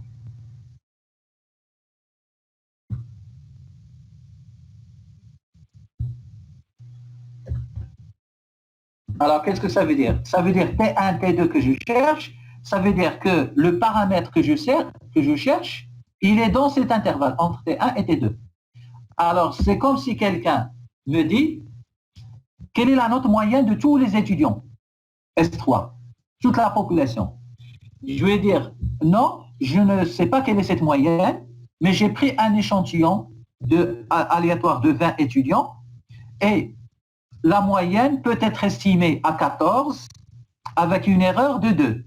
Donc ça, c'est quoi? C'est une estimation ponctuelle. Qu'est-ce que j'ai donné? La moyenne, une seule valeur, avec l'erreur. Mais je peux faire autre chose. Je peux lui dire, écoutez, je ne sais pas quelle est cette moyenne, mais cette moyenne, elle est comprise entre 12 et 16. Il va me dire, est-ce que vous êtes sûr? Bien sûr, je ne suis pas sûr à 100%. Je suis sûr à, par exemple, 95%. Je peux lui dire, je peux vous garantir à 95% que la moyenne est comprise entre 12 et 16. Alors, le 95%, c'est ce qu'on appelle le degré de confiance, 1 moins alpha. Alors, puisqu'on appelle le degré de confiance, c'est la raison pour laquelle l'intervalle est appelé intervalle de confiance. Qu'est-ce que ça veut dire? Je suis sûr, je peux vous garantir. Ça veut dire il y a 95% de chances que ça soit entre T1 et T2. Donc, c'est quoi? Ça, c'est la probabilité. Donc, cette probabilité, c'est quoi? On a dit c'est une chance. Ou bien une confiance. Normalement, elle est proche de 1. Maintenant, c'est quoi? Je me trompe. Quand est-ce que je me trompe? Je vous dis la moyenne, c'est entre 12 et 16. Quand est-ce que je me trompe? C'est lorsque la moyenne n'est pas entre 12 et 16. C'est lorsque la moyenne est inférieure à 12 ou bien supérieure à 16. Ça veut dire la probabilité de se trouver à l'extérieur de cet intervalle. Alors, la probabilité de se trouver à l'extérieur, c'est inférieur à T1 ou, et vous savez très bien que ou, c'est plus, supérieur à T2. Alors, si j'ai 95% de chance d'être dans cet intervalle, quelle est la probabilité d'être à l'extérieur? C'est 5%, ce qui reste. C'est-à-dire, c'est alpha. Donc, alpha, c'est une probabilité, mais ce n'est pas une chance. Ça, c'est quoi? C'est un risque. Donc, cette probabilité, c'est un risque. Alors, puisque c'est un risque, il y a deux risques. C'est soit être inférieur à T1, soit être supérieur à T2. Donc, qu'est-ce qu'on fait? On va répartir ce risque sur les deux parties. Donc, la probabilité d'être inférieur à T1, c'est alpha sur 2, est égale à la probabilité supérieure à T2, c'est aussi alpha sur 2. Donc, c'est ça un intervalle de confiance. Alors, si vous voulez un intervalle de confiance, il suffit tout simplement de chercher T1, T2, soit en utilisant ça, soit en utilisant ça. C'est exactement la même chose. Soit vous prenez l'intervalle, soit vous prenez chaque partie toute seule. Alors, maintenant, je vais prendre un premier cas. Alors, pour une loi symétrique,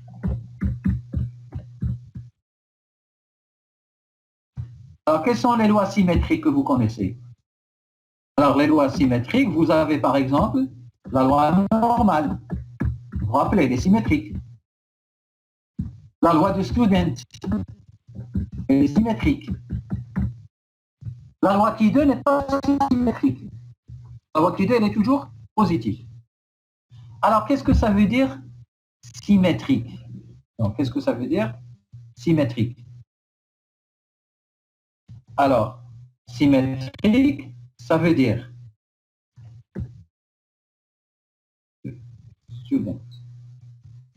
ça veut dire que T1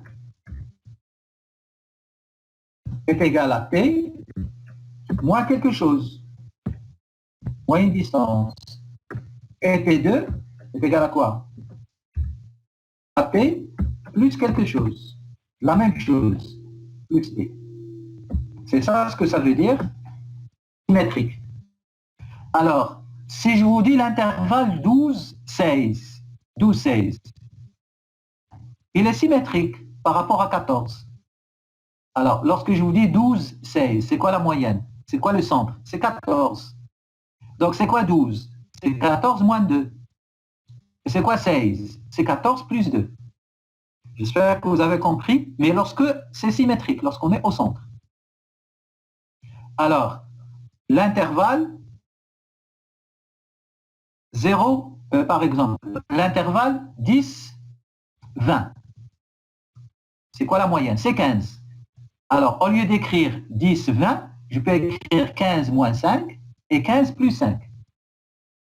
Alors, lorsqu'on est dans cette situation, T1 égale T moins T, lorsque vous êtes dans ces situations, si je prends cette probabilité, je peux prendre une seule, je n'ai pas besoin des deux. Je vais prendre une seule probabilité. Soit inférieur à T1, soit supérieur à T2. Pourquoi? C'est exactement la même chose. C'est alpha sur 2 et c'est symétrique. Bon. Alors, si je fais ça,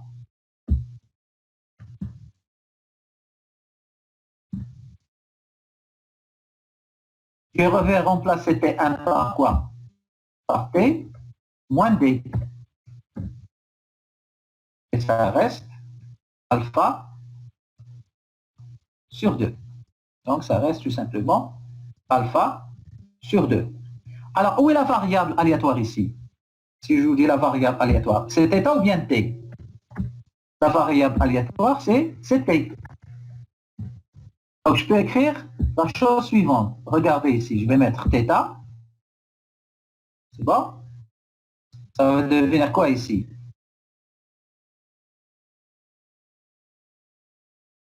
Alors, T supérieur, regardez bien, à quoi? À θ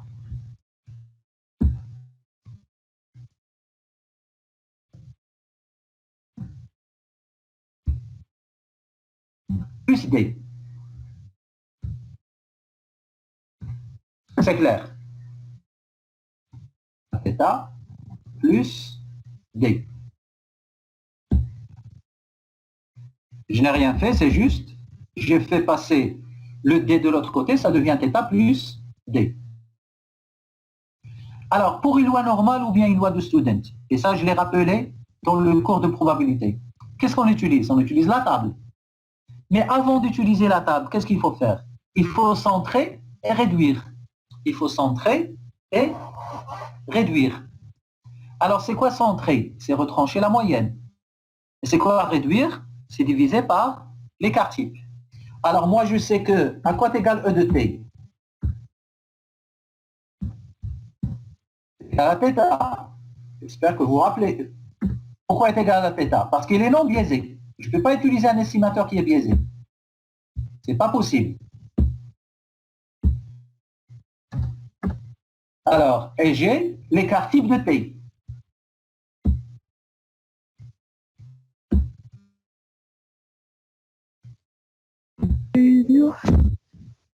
Alors, vous savez très bien, pardon, l'écart type. Alors, je vais utiliser le...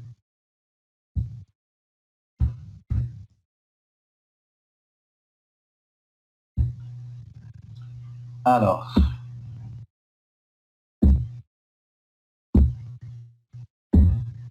l'écart type, vous savez le symbole de l'écart type, c'est ça, l'écart type de t. Vous savez très bien, c'est quoi l'écart type de t? C'est tout simplement la racine carrée de v de t. L'écart type, c'est la racine carrée de la variance. Racine carrée de v de t. Comment on appelle ça? L'écart type de t. Ce qu'on appelle erreur standard. Erreur standard. Alors maintenant, je viens ici. Ça. En probabilité, si je mets, au lieu de supérieur, je mets inférieur. Ça devient quoi? Ça devient 1 moins alpha sur 2.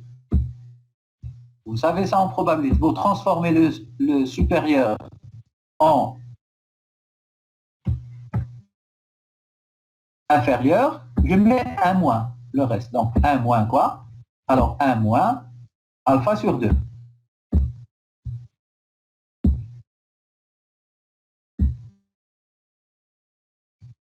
Alors alpha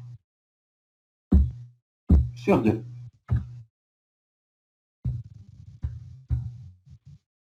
Voilà. Alors pour utiliser la table, qu'est-ce qu'il faut faire?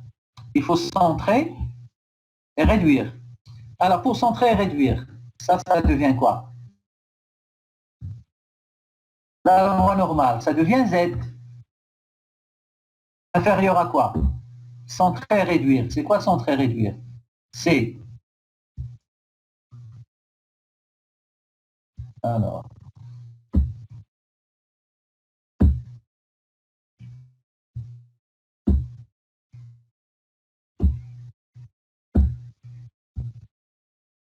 Alors, c'est quoi centrer? C'est θ plus D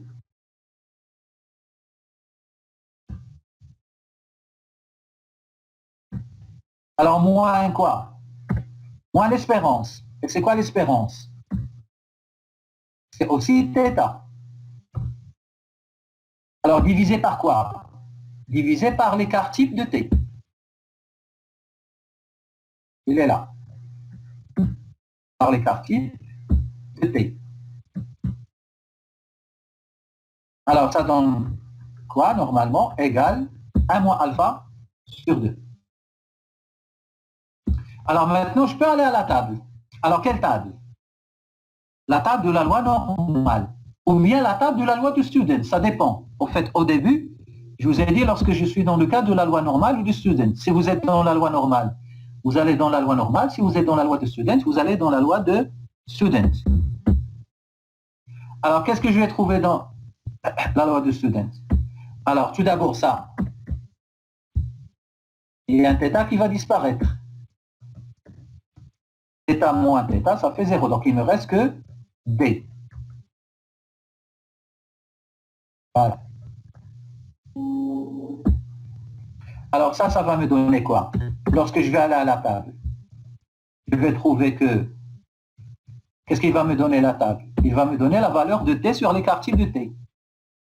Donc, j'aurai ça.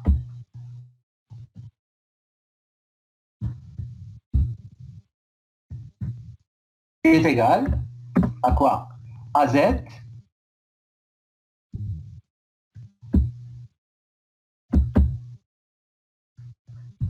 de 1 moins alpha sur 2. 1 moins alpha sur 2. Vous vous rappelez de ce Z 1 moins alpha sur 2, on l'a fait dans l'échantillon, la taille de l'échantillon. Moins alpha sur 2.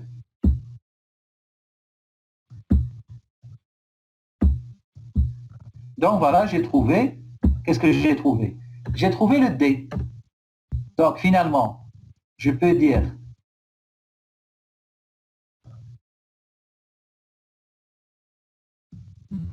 alors finalement, je peux dire que D est égal à quoi? C'est égal à Z 1 moins alpha sur 2 fois l'écart type de T.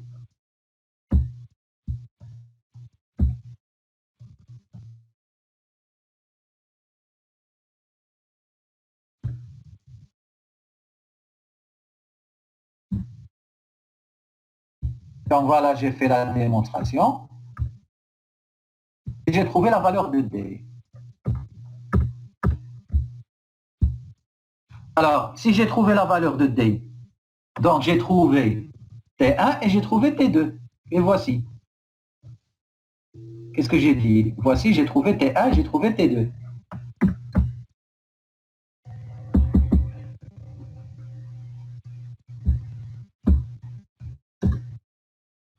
Donc à quoi est égal T1? T moins B, c'est-à-dire moins ça. T moins B. À quoi est égal T2? À T plus D. C'est-à-dire ça. T plus D. Et voilà, j'ai trouvé T1 et T2. Donc finalement, comment je peux écrire l'intervalle de confiance? Je peux dire que l'intervalle de confiance, c'est quoi? C'est tout simplement, je peux l'écrire de cette façon. Je peux écrire T. Après, qu'est-ce que je fais? Plus ou moins. Au lieu d'écrire deux fois la même chose, je vais mettre plus ou moins. Alors, plus ou moins quoi? Plus ou moins Z fois l'écart type de. Alors, qu'est-ce que ça veut dire plus ou moins? Ça veut dire la borne inférieure, c'est moins, et la borne supérieure, c'est plus. Alors, je peux appliquer ça pour quel paramètre? Je peux prendre l'intervalle de confiance, la moyenne. Alors, vous vous rappelez de la moyenne? Alors, on a dit la moyenne de l'échantillon, X bar, est celui qu'elle doit.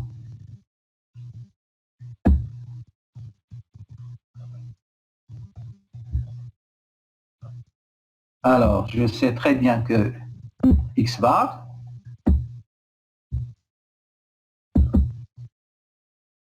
alors, X bar, vous savez que c'est égal à sigma Xi sur N.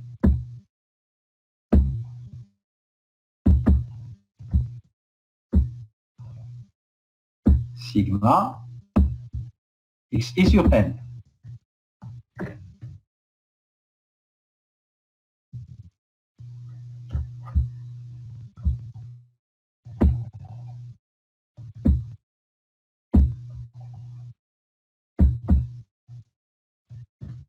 Xi sur N. Quelle est l'espérance de X bar? Donc tout ça, on l'a vu dans le chapitre précédent. Mais on l'a réutilisé ici.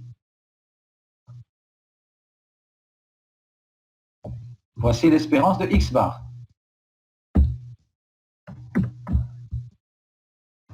Égale à N.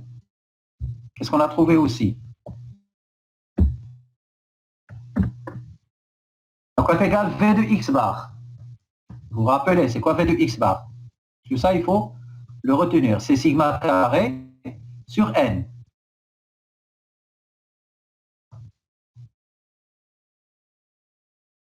V de X bar. Et voici V de X bar. Et voici. Alors, je ne vais pas prendre la démonstration.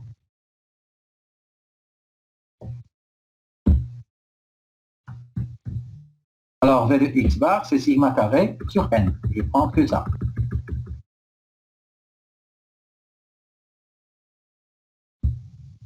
Alors, autre chose.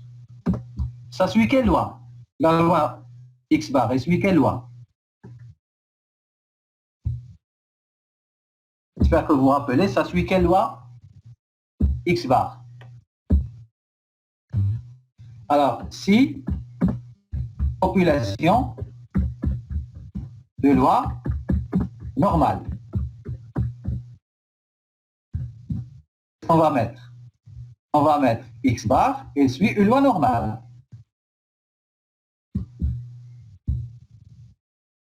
X bar suit une loi normale. Alors dans ce cas, intervalle de confiance de la moyenne,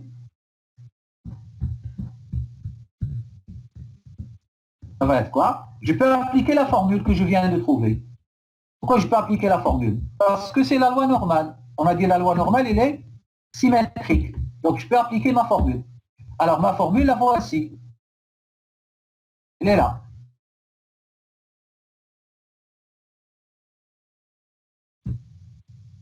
Et j'applique ma formule qui est là. Alors, c'est quoi T? T, c'est X bar. Et bien sûr, vous allez à Z. C'est-à-dire la table de Z. Je peux écrire encore une fois, qui est égal à quoi? Je peux mettre ça.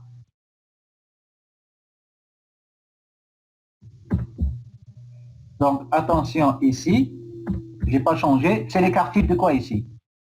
C'est l'écart type de X bar.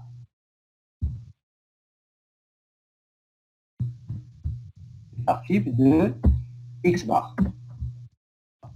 Ça, l'écart type de X bar.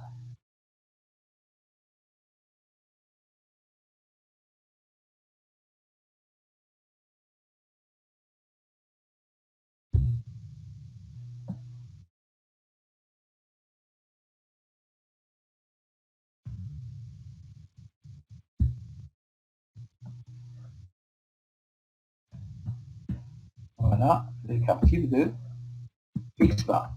Alors, si je vous dis l'écart type de X bar, c'est quoi l'écart type de X bar?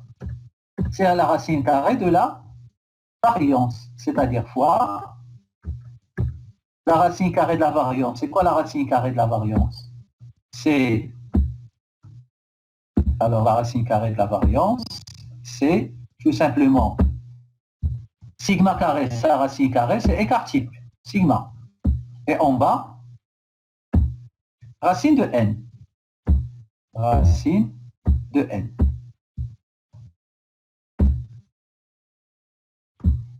Racine de n. Donc voilà, là,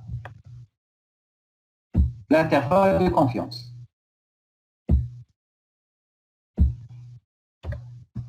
Alors, vous avez l'autre cas.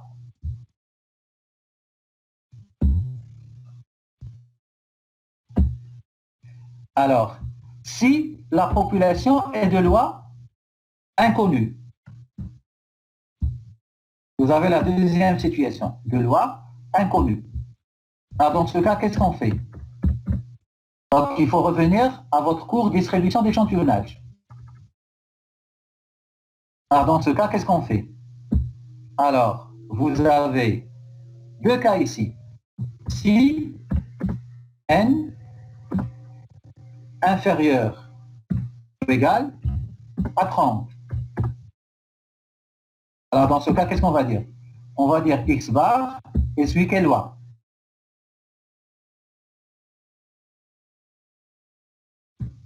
Quelqu'un se rappelle? Une loi de student. A n moins 1. Donc, il faut revenir au cours que j'ai fait avant, degré de liberté. Voilà. La loi de student, c'est ce qu'on appelle T, la loi T. Alors, dans ce cas, quel sera l'intervalle de confiance? ça va être tout simplement la même chose. La seule différence, qu'est-ce que je fais? Je change la table Z par la table P. Au lieu de mettre Z, je vais mettre tout simplement P. Oui, C'est pas n inférieur ou égal à 30 qui suit une loi de Student? oui, N inférieur ou égal à 30. Ah, pardon, j'ai mis supérieur. Merci. Donc, c'est inférieur ou égal à 30, vous avez raison. Alors, c'est la même formule. Au lieu d'aller dans la table Z, je prends la table student. Et le dernier cas, si N est supérieur à 30, strictement supérieur à 30. Alors, dans ce cas, X bar suit une loi normale. Alors, une loi normale, ça veut dire que vous allez revenir à Z. C'est-à-dire, vous allez prendre, au lieu de student, vous allez prendre Z. Et voilà, c'est comme ça qu'on calcule l'intervalle de confiance de la moyenne. Bon. Voilà. Alors, est-ce que je peux faire ça pour la variance? Je ne peux pas faire ça pour la variance. Si vous vous rappelez le cours, la variance est suivie d'une loi pi 2. Alors, la loi pi 2 n'est pas symétrique. Je ne peux pas faire ça. Est-ce que je peux faire ça pour la proportion? Oui, je peux faire ça pour la proportion. Pourquoi je peux faire ça pour la proportion? Parce que la proportion, elle suit une loi normale. Alors, pour la proportion, elle suit une loi normale. Bon? Donc, je sais que F suit une loi normale. Donc, il n'y a pas de problème. Bien sûr, si N supérieur à 30 et NP supérieur ou égal à 5. Donc, avec ça, je peux prendre l'intervalle de confiance, il n'y a pas de problème. Ça va être quoi? Donc, bien sûr, ce n'est pas X bar. F plus ou moins Z1 moins alpha sur 2. L'écart type de quoi? L'écart type de F. Donc, ça fait X bar F. Alors, plus ou moins. Alors, cette fois-ci, c'est quoi l'écart type de F? C'est la racine carrée de la variance. C'est la racine carrée de la variance. Et c'est quoi la variance de F? Racine de P fois Q sur N. Exactement. Donc ici, ça va être racine de P fois Q sur N. Alors, P, mais c'est quoi P? C'est F fois 1 moins F sur N. Et voilà, ça c'est l'intervalle de confiance d'une proportion, il y a un seul cas. Alors, qu'est-ce qu'il reste? Il reste l'intervalle de confiance de la variance. Alors, l'intervalle de confiance de la variance, je ne peux pas appliquer ça. Pourquoi je ne peux pas appliquer ça? Parce que la variance, ce n'est ni normale ni student. Alors, si je veux l'intervalle de confiance d'une proportion, je dois revenir à la définition et je dois refaire la démonstration et je vais trouver autre chose. C'est bon? C'est quoi la définition? C'est utiliser ça. Mais je ne peux pas faire témoin D, je ne peux pas faire ça. Ça, c'est juste dans le cas d'une loi normale. Alors pour la variance, ce n'est pas possible. La variance, je dois refaire la démonstration. Donc voilà, pour terminer ce chapitre, il reste donc juste cette partie intervalle de confiance de la variance. Et je vais résumer tout ça et je vais faire quelques exercices. Alors, une petite question. On m'a posé la question, je pense que votre responsable, il m'a posé la question sur les TD. Alors, vous savez, les TD, c'est des exercices. Alors, moi, d'habitude, je ne sais pas, vous l'avez essayé l'année dernière. Généralement, parfois, ça ne marche pas très bien les TD. Alors, je vais faire moi-même les TD. Donc, on accélère, je termine un peu le cours. Et on peut faire des exercices. Et même les exercices qui sont sur le Polycope, si on ne fait pas des exercices, je peux faire la solution et vous envoyer les solutions. Alors, c'est la raison pour laquelle je veux vous demander, par exemple, cette semaine, on va faire une autre séance le vendredi. C'est bon? Donc, le vendredi après-midi, une autre séance, je vais envoyer à vos responsables pour rappeler l'horaire. C'est le vendredi après-midi, je pense à 15h. Alors, la semaine prochaine, on va faire la même chose. On va faire le mercredi et le vendredi, parce que le lundi, c'est férié. Vous savez, le lundi, c'est férié. Donc, on va faire 2 séances. Et la dernière semaine, c'est-à-dire avant les vacances, on peut faire 2 ou 3 autres séances. Comme ça, on va terminer notre cours rapidement.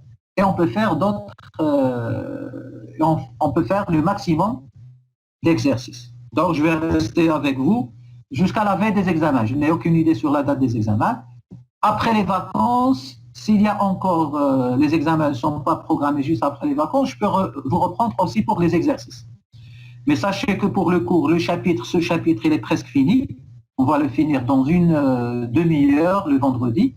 Et le 3e chapitre, ça va nous prendre ce vendredi et le mercredi prochain. Et on va terminer le cours et on va consacrer tout le temps qui nous reste pour des exercices. C'est bon, j'espère que j'ai répondu à cette question de TD qu'on m'a posée. Alors, est-ce qu'il y a d'autres questions?